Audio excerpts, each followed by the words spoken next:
World Environment Day is celebrated every year on the 5th of June, and the theme of World Environment Day 2023 is #Beat Plastic Pollution. While Sri Lanka celebrates this day with multiple ceremonies and speeches to highlight the importance of protecting the environment, recent maritime disasters, such as the sinking of the MV Express Pearl in 2021, have highlighted the need for Sri Lanka to take steps to protect its environment. The sinking of the Express Pearl cargo vessel has resulted in the world's single worst incident of plastic marine pollution, the Express Pearl maritime disaster. The wreck of the Express Pearl unleashed a record 1,680 metric tons of plastic pellets on Sri Lanka's coast in 2021. The seriousness of the destruction becomes more clear when examining such events that have taken place in the world over the last 2 decades. In 2012, more than 150 tons of plastic pellets were spilled into the sea when Typhoon Vicente hit Hong Kong. In 2017,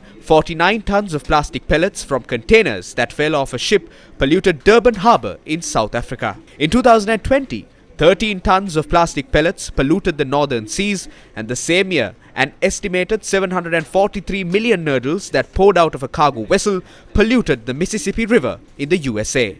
It must be stressed that the amount of nurdles released following the Express Pearl disaster is greater than all those events combined. What is frightening is that it would take between 500 and 1,000 years for the plastic to decompose. The nurdles that were released from the Express Pearl disasters spread along the coastal belt from the western to the eastern and also to the northwest. The Express Pearl disaster is the single largest maritime disaster in the history of Sri Lanka and the entire world. The extent of this disaster can be experienced even today. When we dive in those areas, we still come across the nurdles in the ocean floor. The damage is far from over. Although the government has failed to adequately take steps to conduct researches on the impact of the plastic waste collected on the beaches, the Center for Environmental Justice took initiative to collect samples and send them to Prague University and have those samples tested there, and it was revealed that these samples are carcinogenic. Therefore, due to lack of proper procedure of collecting the plastic waste, our government agencies have exposed our people to carcinogenic substances. We don't know the number of people in the future who will be subjected to cancer, who will have to suffer cancer as a result of Express Pearl debacle. Especially those plastics which were emanated to the or which were spread to the environment will not only create an impact on the present generation, will definitely create an impact on the future generations also. On board the 3-month-old Express Pearl ship were 1,486 shipping containers. Of those, 81 were classified as dangerous goods. The ill-fated vessel was also laden with 25 metric tons of nitric acid. The Express Pearl reached Sri Lanka with a leaking container of nitric acid after it was denied permission to enter the Hamad port in Qatar and Hazira in India. During high tides, the sea becomes very rough and it was not possible to douse the fire, let alone control it. Despite receiving international assistance, the blaze spread across the vessel, eventually sinking it to the bottom of the Sea of Sri Lanka. Thereafter, the carcasses of dead marine life, including sea turtles, whales and other species, started to wash up on Sri Lankan shores. The plastic pellets or nurdles washed up on the country's shores in bulk. Did those in responsible positions conduct themselves responsibly from the very beginning of this incident? Certain ministers visited the operations room to issue instructions on how to douse the fire. Some went on to note that carcasses of marine life washed up on Sri Lankan shores due to the tides and seasons. Yet, is it even possible to take this incident lightly at a time when Sri Lanka has failed to prepare a proper estimate for the damages caused? Even in obtaining the compensation to do away with the ill effects of the menace or the pollution caused by the plastics, our authorities have not taken adequate and proper steps. We know now, without filing the case in the local jurisdiction, they have gone to Singapore.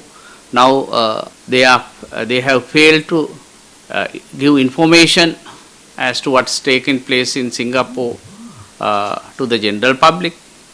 and now they are saying that they are going to transfer the case to another court in the Singapore. So those are the compensation due to the public, or owned by the public, not by these officials. Even though a lawsuit was filed in Singapore to secure a compensation claim of 6.4 billion US dollars, it is now reported that the legal matter needs to be transferred to another court. It was also revealed in the recent debate in Parliament that because Sri Lanka's intervention was not enough in the case filed by the shipping company in Britain to limit the compensation, the country was deprived of the opportunity of securing a huge amount of compensation. Can 6.4 billion US dollars cover the damage? What is the assessment of the environmental damage that continues to grow? Is there an accurate assessment of the short-term, medium-term and long-term impact on people's health? Will it be possible to get at least $6.4 billion from the case filed for compensation? In the midst of all this, there is a claim that 250 million US dollars was solicited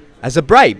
Who took this money? Why has the country not yet been able to reveal accurate information about this? The Express Pearl maritime disaster caused serious damage to the priceless marine environment in the Sea of Sri Lanka. Yet, various presentations are being made to divert attention from it, and lethargic steps are being taken to address the issue. Is this being done to line someone's pockets? The Express Pearl maritime disaster took place during the administration of the former government. In 2023, Sri Lanka is governed by a new one. The media, together with the people, continue to call for justice. In 2 years, governments have changed, and yet no concrete effort was made on this matter for the benefit of the country. However, efforts are being made to silence the media that reveal these matters to the nation via new regulations like the Broadcasting Regulatory Commission. You can fool some of the people all of the time and all of the people some of the time, but you cannot fool